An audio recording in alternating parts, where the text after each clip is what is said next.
Hi, welcome to Raise Sensation. I'm your host, Dan, and in this episode, we're going to be looking at some publications from the TwoMorrows Press.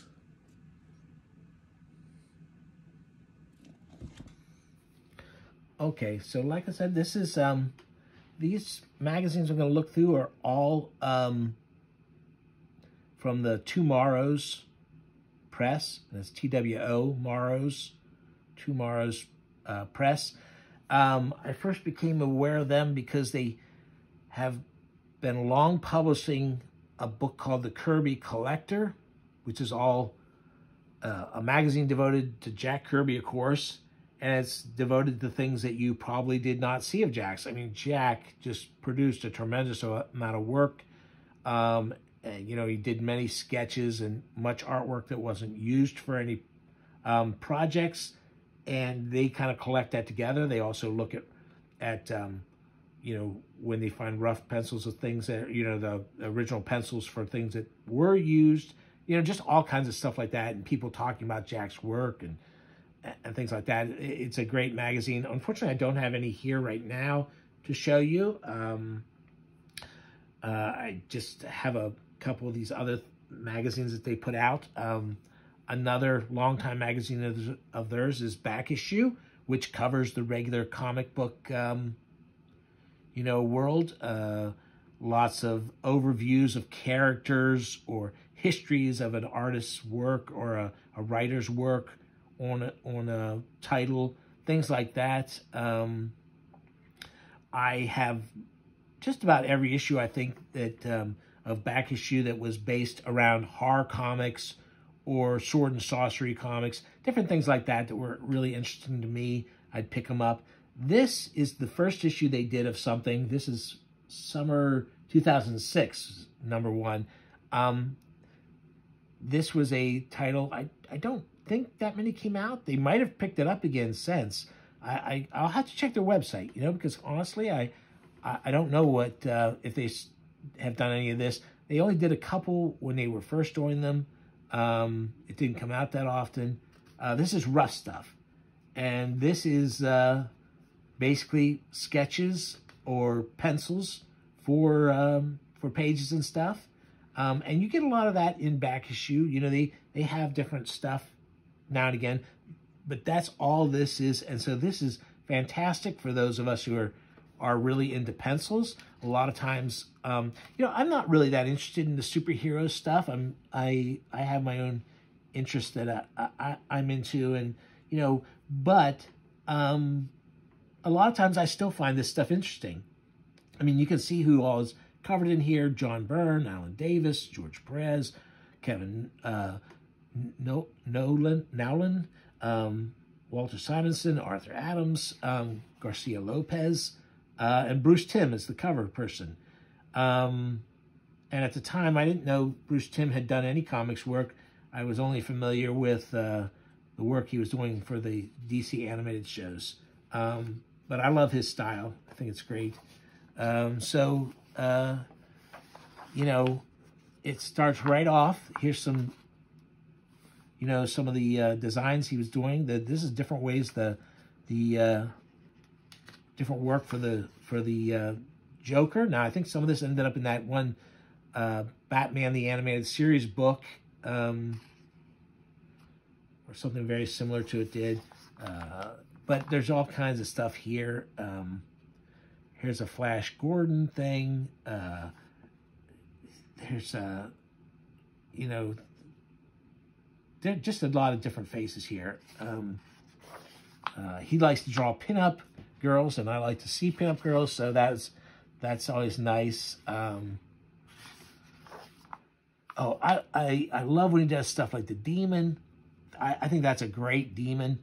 You know, he's very, you know, obviously he's very influenced by the early Marvel guys. You know, a lot of Kirby in here, but also Ditko, and you know, some of the early DC guys too. Or you can see their influence in here. Just dynamic stuff. Lots of good. I like that Frankenstein a lot. Nice Fantastic Four stuff. Wolverine versus the Hulk. He has got one of their, they have Modern Masters books, and I'm going to look at a few of them. They did one on Bruce Timm. I think it's, I told somebody that I found out liked it, that he should check it out, but then he was complaining because it's out of print, that it was really expensive now. I don't have that one here right now, but I'll flip through that one. I don't know if they go back to print on these or not. I think mostly they don't reprint their magazines. They are all available as downloads. You can buy a download PDF format of all their old magazines and stuff. So as they've gone out of print, and I'm sure there's a PDF version of that available. And it's a great one. That's a great one to get. Tight pencils, the answer or the problem, should, which is better? Should you be given an ink or, tight pencils or loose? What's best for them to work with? I don't think they come up with any kind of, answer on this, but it is interesting to see. Here's Alan Davis. Not really, this doesn't do anything for me in particular. Arthur Adams, this is the kind of superhero stuff I'm not into. But anyway, so you see, if you're into pencils, if you're into this stuff, I mean, this is some great things. I personally really like to see. Like I said, I'm not really into the superhero stuff here, but I do like to see this stuff in pencil. It does make me say, get my attention. So anyway, there was I don't know. I think there was like 6 or 8 issues of this, and there might be more, but I think they stopped publishing for at least a little bit. I'll have to check that out then, because I did like this stuff. I thought this was really good stuff. So here's one of those Modern Masters ones. This is Mike Plug, who I'm a monster guy, and he's a monster guy. I'm not going to go through a lot of this. I mean, you see all these different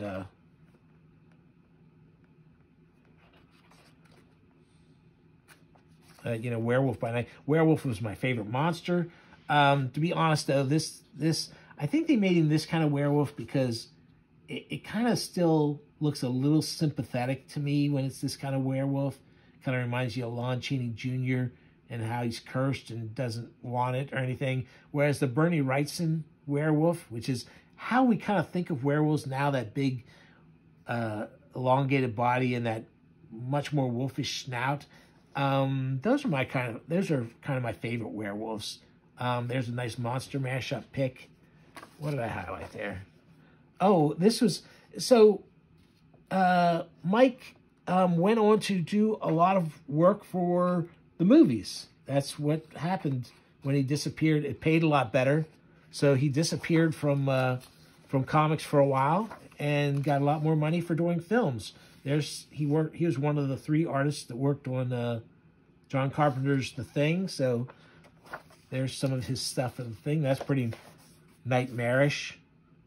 But I thought it was, here's some of his work for Shrek, and apparently he worked on it for 2 years, but it took like, I don't know, much longer than that to get it done. This is based more off the original storybook look for Shrek. They obviously went a different route for that.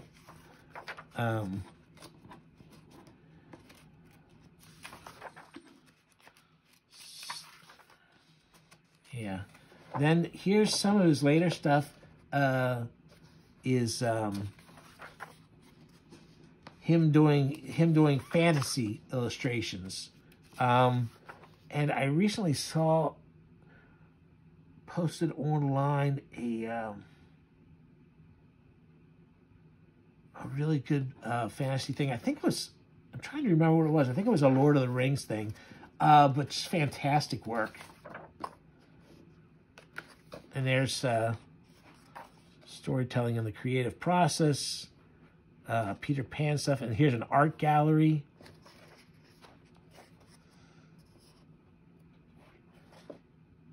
Some more pencils for different things he did, some ink stuff. I remember that issue. I think I have that issue of Frankenstein around here somewhere. Cull, that's pretty great. And here's some color work. The thing I saw online recently was a great piece of color work too. Some Peter Pan stuff. That's a weird look on the face of that Frankenstein creature. That werewolf looks more like the Bernie Wrightson sign. And there's some more Shrek.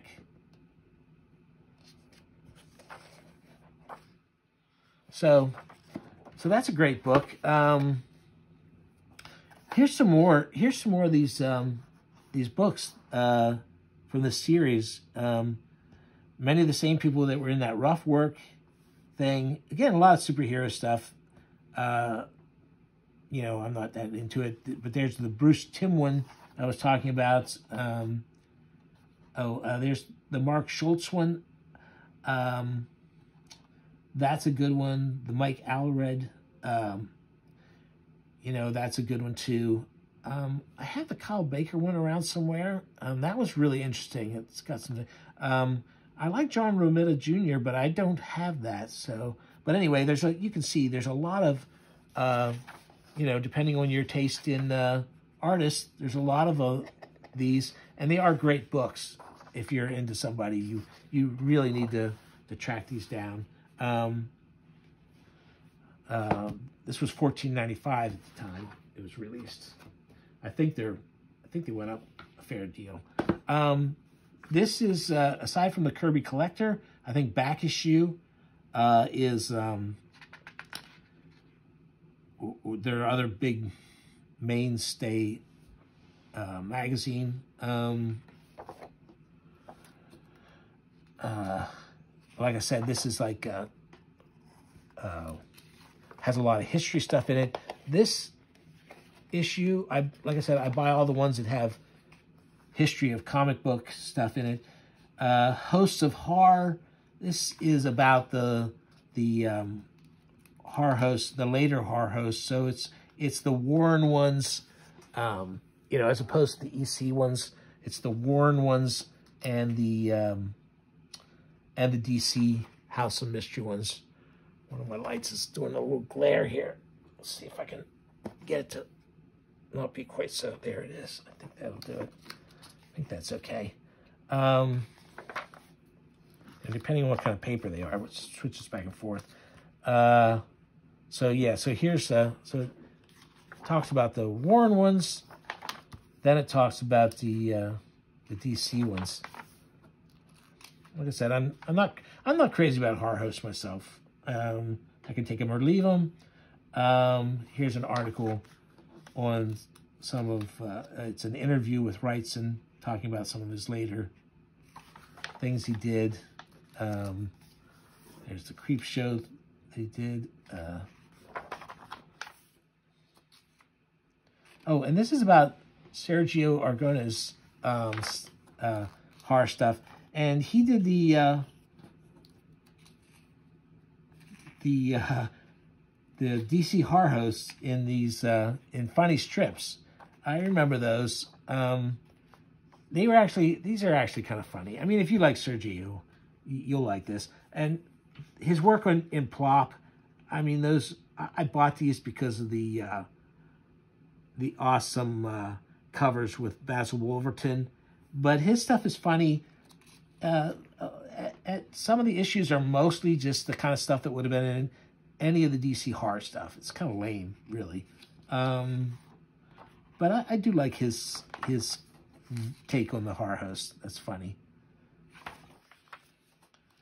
More of the DC horror comics.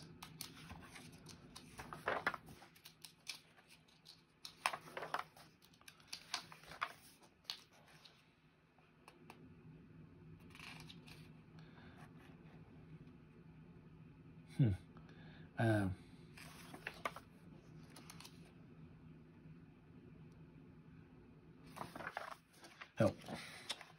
spending too much time looking at it. There was also an article about the Black Orchid, a character, a supernatural character from DC Comics that I had never ever seen. I only knew from her appearing in one of the DC animated cartoons that I watched with my daughters when they were younger. So I thought it was interesting. Oh, and they talk about, there's an article about the Steve Ditko, horror host for Charlton Comics, and some of his work for them. So that's a good one. This is another book. This comic book creator was boy, they put out a lot of different titles. This one, it was about Dennis Kitchen from Kitchen Sink, who he was a good cartoonist. He did some great cartooning, but he's mostly known, of course, for all the stuff his press put out. Huge fan. The cartoonist Kayfabe had an interview with him where they were trying to go through his career, and I think it was like 2 hours long, and they only got like halfway through. I used to see Dennis all the time at book shows. He used to go out to all the ones for regular bookstores, not comic stuff. He used to go there, and the place I was working at did not carry comics and could not carry most of the stuff. But I did try to, because I loved this stuff so much, I did try and carry his newspaper comic reprint stuff, and especially any of the titles that had to do with aviation, It didn't work out. 2 years in a row, I bought a bunch of stuff from him, but none of it really sold very well for me. Our stores just weren't the right location for him. And so I've probably talked to him, a half dozen times at least over the years. And he's always great to talk to.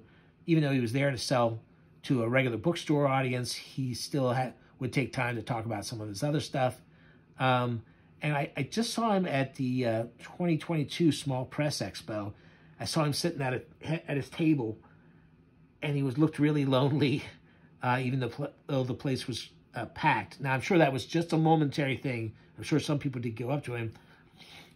I didn't, because I had so little money to spend, and I wanted to spend it on new stuff, new creator stuff. And he was selling, older collectible type of titles that he had put out over the years. And so I didn't go up and say hello. I didn't even say hello. He wouldn't have recognized me. I don't think he would be insulted by it. So many people came up to him at those trade shows. There's no way he'd remember our conversations, but I still felt a little guilty. This is great stuff. He's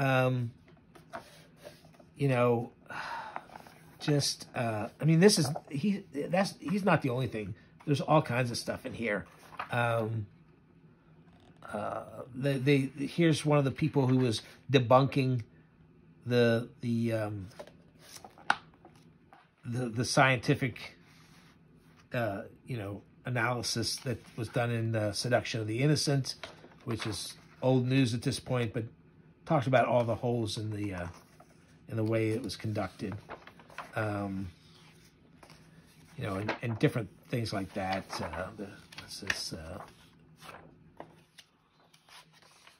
This is about Bill Everett. He's a really interesting guy. I really love his early stuff. But the main thing is that it's just this Dennis Kitchen, and you can see all the stuff he was involved in. Bijou Funnies is just so terrific. Snarf is there's all kinds of great stuff he had a hand in.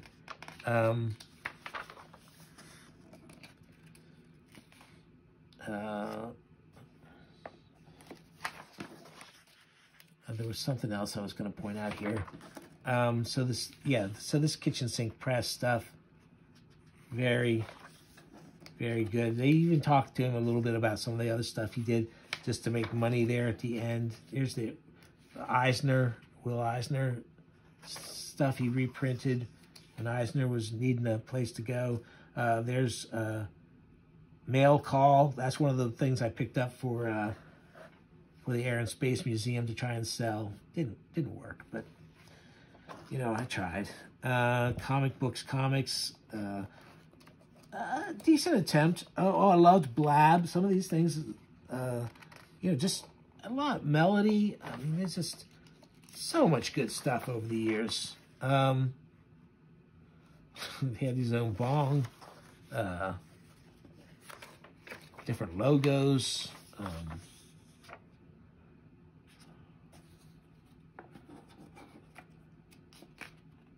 Just terrific stuff. You know, Melody might have counted as a sex comic. You know, when Eros was, when Fantagraphics was making so much money off the porn comics. There's Cherry Pop-Tart. There's the first issue of that. It's the conceit behind it is basically, what if, you know, we always wanted to see Betty and Veronica get it on. And that's what this is. This is a porno comic with people that are stand-ins for Betty and Veronica. I won't flip through this too much. I will point out that this vampire character is this picture of her gets passed around the internet all the time, and the story that's in here on that is pretty funny. So there's that. Okay, let's and then it also covers when they picked up Tundra, which of course a lot of great stuff. There's the Nancy reprints that he did were just terrific. Just so much good stuff, unbelievable. Oh, and there's the trading cards. Some of the trading cards he did with R. Crumb's work about early musicians. So much good stuff. Great issue. Here's another issue of back issues. And it's the monsters, Marvel monsters, the black and white monsters is basically what this is. But it covers a lot of other things. There's a story. There's a Frankenstein in comics timeline, and there's the Dick Briefers Frankenstein. There's the classic illustrated comic. I'm not sure why that, you know, Castle of Frankenstein was not a comics magazine. But a lot of cool stuff there. Legion of Monsters, that's one of those black and white ones. There's the Classics Illustrated version I had. They had a new cover made by Norm Saunders, Norm Saunders, and same guts, but a different cover. So, great stuff. Taste the Blood of Vampirella. A little history of Vampirella.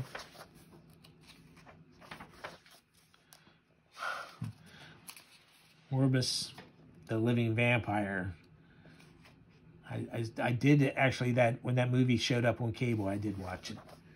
Absolutely so misguided. Unbelievable. I don't know that, you know, I don't know that it needed a comic to begin with, but you know, that was what's that, 101 is when he's there. Yeah, when Spider-Man grew the extra arms, that's pretty much when I stopped reading the comic. I was just like, ugh. You know, this is like Superman of the 50s and 60s, how goofy, campy it is. Anyway, So yeah, anytime they have one of these monster issues, I always pick it up. That's Mike Magnolia doing a Frankenstein. They're always worthwhile if you're into monsters. Here's an issue of Comic Book Creator.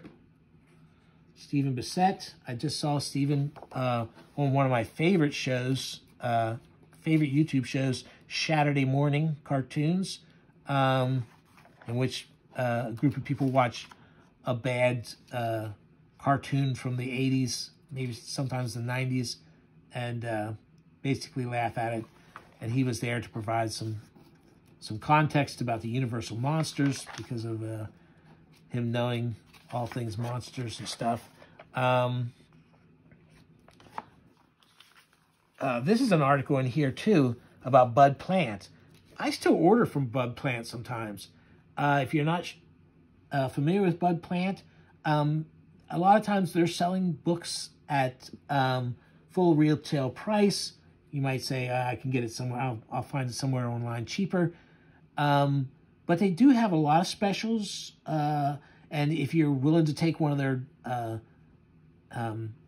scuffed up, damaged books, they're usually in pretty great shape still for a real good bargain. Definitely check out Bud Plant's website because there's some. It's still a really, and they also import a lot of stuff. So yeah, you'll be paying. You might pay full retail, and you might pay postage and handling, but it's still cheaper than getting it from overseas sometimes. So so yeah, that's definitely a website you should check out there. They talk about some of the things that were released by them. There's the Bissett thing. Bissett's a guy, you know, he writes for it's a now defunct fanzine I used to read all the time called Monster by Tim Paxton, and it was print on demand on Amazon, so it's still available. But it's just if you put in Monster and Tim Paxton, it'll come up. He wrote a lot of reviews for that and some articles. Now, one thing about Steve is if he has even the slightest thought that something he's talking about, if he thinks of anything that's even remotely reminds him of it, he'll throw it in the article. It's like he's pretty long-winded, and it can be interesting. It can also be kind of like, get to the point, Steve. And you see how long his answers here to some of the questions are, which is fine because he's talking about himself here. And yeah, there's some really, he's got, boy, he knows, he's been involved in much more than you might think. If you look at his resume, the comics he did and stuff, because he was around and he just knows everybody. So this is a good, I didn't mean to make it sound bad about Steve and his long-windedness. Like I said, he's done some absolutely tremendous work, and this is a really good article. And I wish that some of his stuff, there's some of his stuff I wish was still in print, but I don't think that he's interested in getting it done. I don't know. I don't know what it would take to get some of this stuff, but back out there and more easily available, because it can be kind of hard to track some of this stuff down at this point.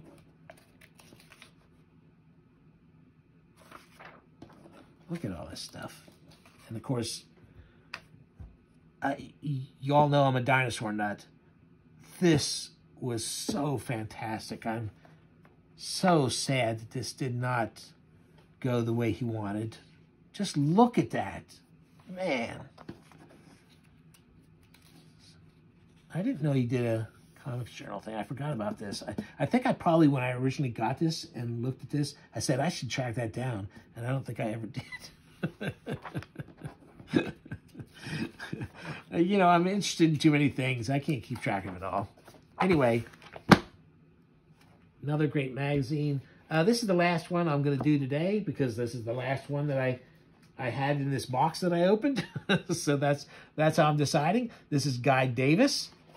And again, there's plenty of finished artwork he's got in here, but there's also a lot of pencil work to stuff too. Look at that.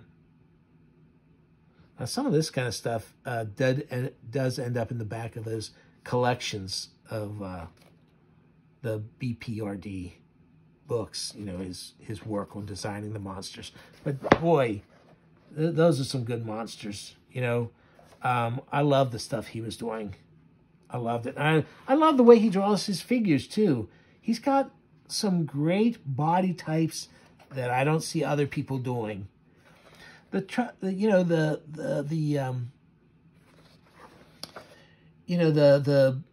BPRD stuff. That series went on way too long. It just seems so repetitious with find another monster. You think if you kill this one, that'll be the end of it, but it's not, blah, blah, blah. It keeps going on and on. I, you know, kind of got tired of that series after a while, but his work on it, just fantastic. I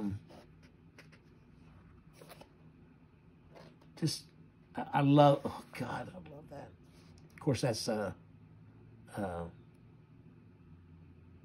yeah, Goya's Saturn. It's a takeoff on that, but it's done so well. Just so good.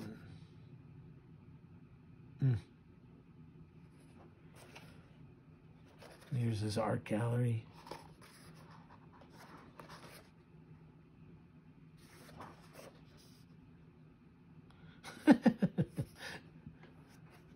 Fun stuff.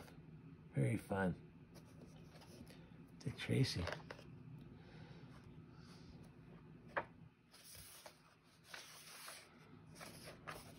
Anyway, so that's my look at a couple of Tomorrow things. These are relatively newer ones. Well, some of them are, and some are older. But I have a lot of these different ones. I have a lot of the monster and the sword and sorcery ones. And as I get more books from my storage and look through them, I think I'll show some of them off too.